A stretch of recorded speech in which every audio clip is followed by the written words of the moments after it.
Hello my dear friends, welcome all about sports Bangla a new video.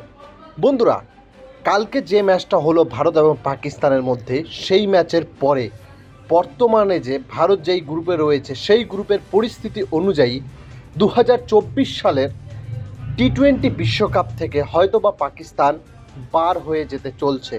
হ্যাঁ বন্ধুরা, পাকিস্তান যে কিনা ভারত এবং পাকিস্তান সেই গ্রুপের মধ্যে দুইজন সবথেকে শক্তিশালী দল হিসেবে রয়েছে, সেখান থেকে পাকিস্তান বার হয়ে যাবে এবং অন্য কোনো টিম যার নামটা সব থেকে উপরে রয়েছে সেটা হলো ইউএসএ।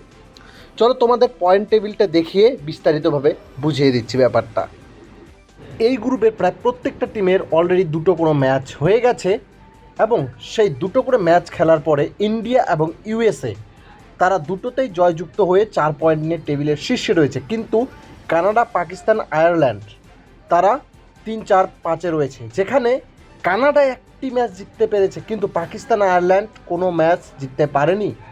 তো বন্ধুরা, যদি এখানে ইন্ডিয়া তারা তাদের দুটো ম্যাচ জিতে 4 পয়েন্ট নিয়েছে এবং ইন্ডিয়ার সাথে সামনে এখন কার খেলা আছে, ইউএসএর সাথে আছে এবং কানাডার সাথে আছে। আশা করা যায় ইউএসএ এবং কানাডার সাথে ইন্ডিয়া জিতে যাবে, কারণ সেই দুটো দেশের থেকে ইন্ডিয়া শক্তিশালী। ইন্ডিয়ার ধরে নেওয়া যাচ্ছে যে পয়েন্ট তাদের হয়ে যাবে মিনিমাম 8।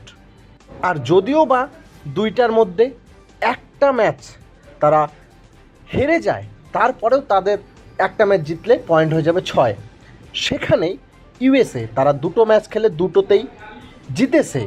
সেখানে নেক্সট যে ইউএসএর ম্যাচ রয়েছে ভারতের সাথে এবং আয়ারল্যান্ডের সাথে।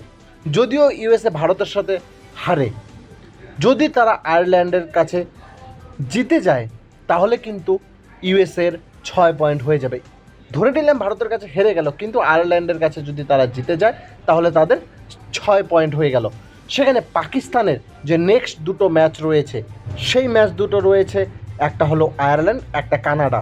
পাকিস্তান দুটো ম্যাচ জিতে কিন্তু 4 পয়েন্টে যাবে।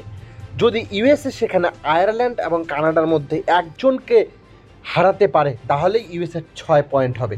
তাহলে ইন্ডিয়া এবং ইউএসএ কোয়ালিফাই করবে এই গ্রুপ থেকে। আর অন্যদিকে যে কানাডা, তারা দুটো ম্যাচ খেলে একটা জিতে তৃতীয় স্থানে রয়েছে, তাদের চান্স কম, কারণ তাদের এখন সামনাসামনি করতে হবে ভারত এবং পাকিস্তানের সাথে।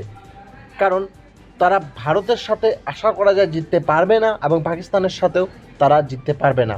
তাই তারা হয়তো বা এই 2 ম্যাচ খেলে বা টোটাল ম্যাচ শেষে এই 2 পয়েন্ট নিয়ে তারা তাদের দেশে ফিরে যাবে।